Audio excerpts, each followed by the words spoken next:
So I want to go back to the question you posed. I mean, what do they do? You answer it. I mean, do you go out and get a guy like Robertson? Do you go out and say, hey, we're going to try to win this year? Because we only have a couple more years of that window with Sidney Crosby. Let's be realistic, and you got to take advantage, just like the Pirates have to take advantage of the Paul Skeens window.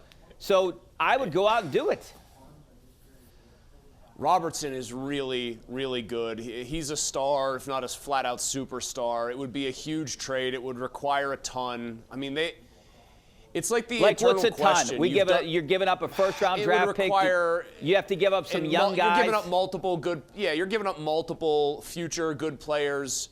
You're giving up a guy, at least one or two that are solid NHL players right now. Like it would require a blockbuster package for the Penguins to put together to get a guy like that, who is, again, a star, a superstar or whatever.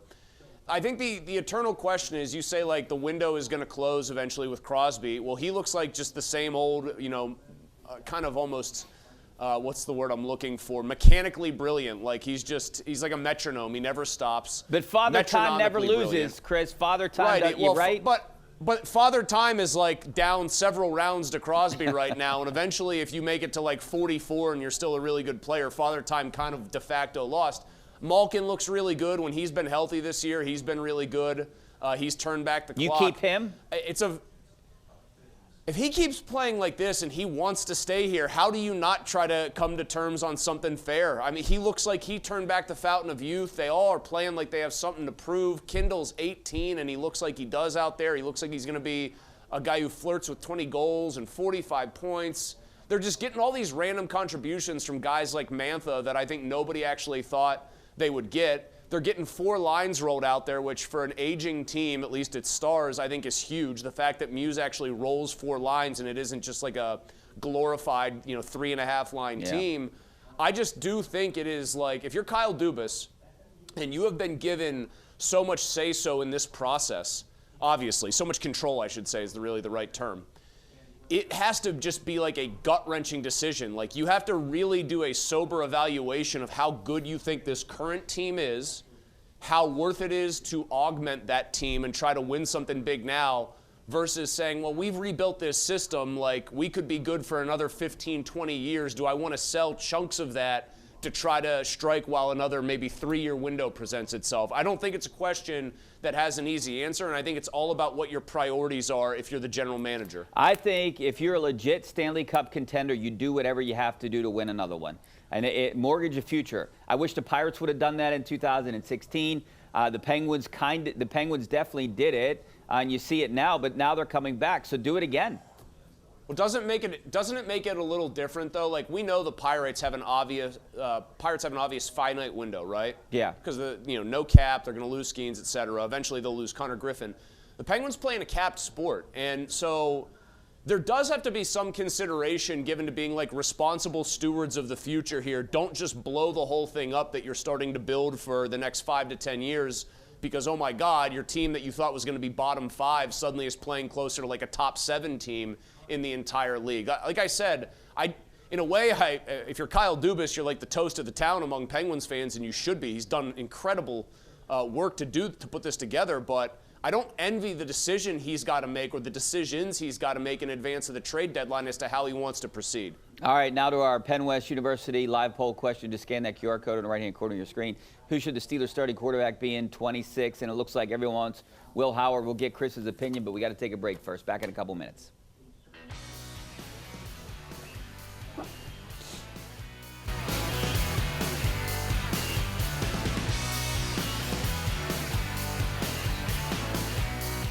All right, welcome back to the Ireland Contracting Nightly Sports Call. This is our Xfinity tweet of the night from the NHL hockey history. Patrick Kane now has the most points ever by a U.S.-born player.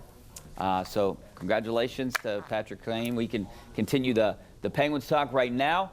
Also, we're going to take your phone calls here in a minute. We're talking a little bit about Jason Robertson and what would it take for the Penguins to get him. And plus you got to re-sign him too, right? Doesn't he want to go somewhere where he can sign a long-term deal and get paid? And what is it going to take to get paid? I mean, but he's the kind of player that you just say, okay, if we trade for him, we're signing you. Yeah. Like, you're that dude. I mean, that That's not a consideration at all to me because he's that level of talent and that level of player. It really does become a discussion as to whether or not, if you're in the Kyle Dubas chair, you think it's worth taking a significant chunk out of what you've just built to bring in a player who presumably helps you become like a bona fide, at least, if not cup contender, a team that can be, like you said at the outset of the show, a team that can win a couple of series. Because once you win 2 series, you are by definition one of the last 4 teams left. You are a cup contender. So if that's what you're kind of building towards, then you consider it. I just do think it's got to be fascinating for Dubas. He sits and watches what he's built. Rich, really quick here, because I love this kind of thought process. If you're him and you built this, wouldn't you almost like not want to tweak it too much? Like you'd be so proud of what you've built here out of nowhere and how well some of these signings have worked on these short-term deals. I'd be like, man, I just want to keep rolling the dice out there and hope that it keeps working. I just wonder what the Stars would want. You need a They'd haul want a lot to try to get him. They'd want a lot. They'd want a ton. I'm fine with giving up draft picks. But I don't know about some young guys, particularly. No, you got to give up real. Yeah, I don't know. No, you got to give up real, honest-to-God players. You got to give up real, honest-to-God players to get a guy that good. So I don't know the exact parameters. I'd have to ask one of my hockey buddies what they can, who covers the sport for a living. Yeah. What they would actually consider to be a fair deal there, and I suspect when they got back to me, it would be a lot more than people here would really feel all that comfortable paying. No question. Let's go to Jay in Pittsburgh. How you doing, Jay? Hey, how you doing, gentlemen? Good. Thanks for calling. All right. First, no one will mistake me for a hockey expert, but what I want to say is the way the Penguins let their coach go, did the Steelers hold on to Mike Tomlin too long? You know how the Pirates are on fire right now. Yeah, Jay, that's a good question because I have had a lot of people ask me that. Like, what if Mike Tomlin would have stepped down last year and they would have had opportunity to get some of these other coaches? Would they be in better shape? I don't know. I guess this season's going to give us the answer to it. I know you hated the McCarthy hiring. I don't hate it as much as everyone else. I thought he won the press conference, but that doesn't mean you're going to win games. I like that he's a local guy, and I think he's a good fit for this team. It's still an older team, and they have a few more years. We're talking about windows with guys like T.J. Watt. So maybe you want to try to keep it together. Look, and I know he's out there interviewing offensive guys. I wouldn't mind bringing a guy like Scott Tolzien in. I mean, instead of some like retread that I don't like the Patrick Graham. I don't like that. I don't like Patrick that hire Graham so far. is like maybe it's kind of bog standard. I mean, there's a couple things, man. I could go in a lot of different directions. I'll try to be quick. You just see the way 2 franchises operate. The Penguins have always treated coaches as disposable. The Steelers have treated them as the exact opposite. So that explains the way that those 2 situations went down. If they get rid of Tomlin, or if he steps down, I should say, after last season, who knows if, like, Ben Johnson even wants this job, right? Yeah. He went to the place where they had the number 1 overall pick who had just been taken, Caleb Williams, and was only 1 year into his career. As far as McCarthy, I very infamously announced that I was grading him from an F- to an F+. Yeah. To be very clear, I think he's like a B- coach, which is better than average. Like it's somewhere in the realm of like good, decent to good. He's a Hall of Fame even coach, very good. right?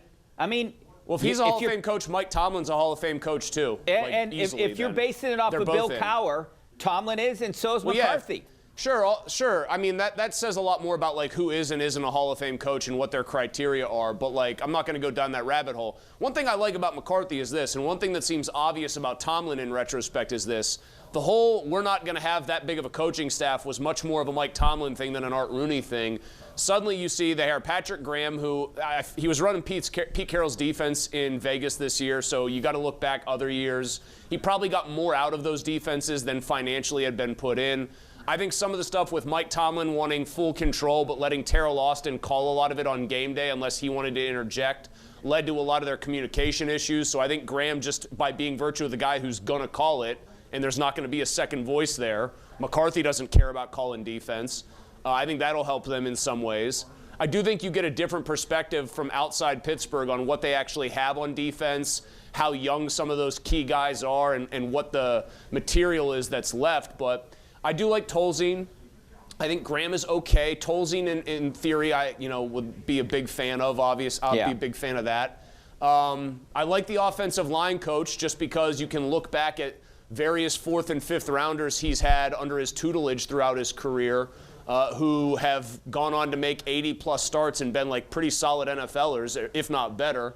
So it looks like they're hiring a much more expansive coaching staff, which doesn't guarantee, Rich, that it's going to be like this incredibly well-drilled team, but I think that was a hole for the Steelers, and it looks like there are maybe even some guys who might have someday upward mobility here.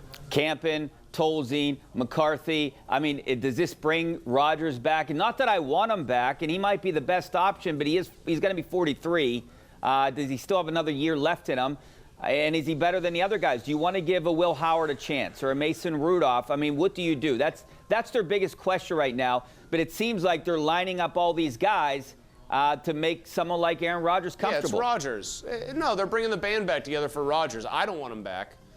He got to the playoffs. He won a division. Let that go out that way. Not everybody gets the John Elway exit from the NFL.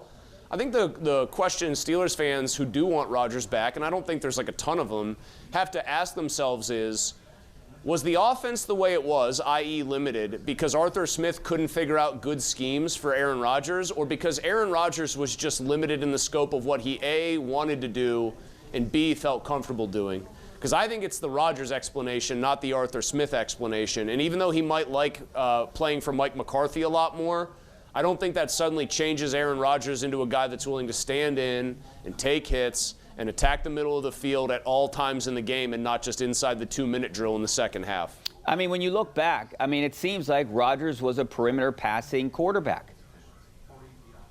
Even prior to this year. Rich, that was his MO. The thing I say repeatedly to people is it's maybe because he doesn't like look the part. He's not like big, tall. He doesn't look super fast, or at his prime he didn't look super fast.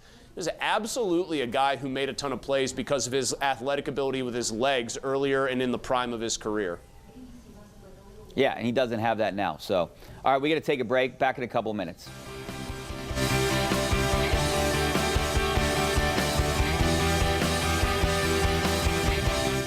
All right, welcome back to the Ireland Contracting Nightly Sports Call. Back out to the phone lines. We got Bob out in Beachview. How you doing, Bob? Okay, say, listen, I call you guys because you guys are experts, but I don't always understand the depth in coaching questions. My question is about the Steelers, and the Texans' defense kicked the heck out of them. You get Rodgers or new Will Howard, what are you going to do about the offensive line? I'll hang up and listen. Well, they're going to have a new coach. 6 points against that in that final game, not good. And down the stretcher, a couple games, the offense didn't look good. So I don't know. I mean, if we're going back to Aaron Rodgers or Will Howard, if you want to win, you got to go with Aaron Rodgers for one more year. If you want to try to develop someone, then you go with Will Howard. Aaron Rodgers was the reason that game was so ugly. He was helpless. Their offensive line wasn't good. Scott obviously finally had a tough game after being reasonably solid and getting some help.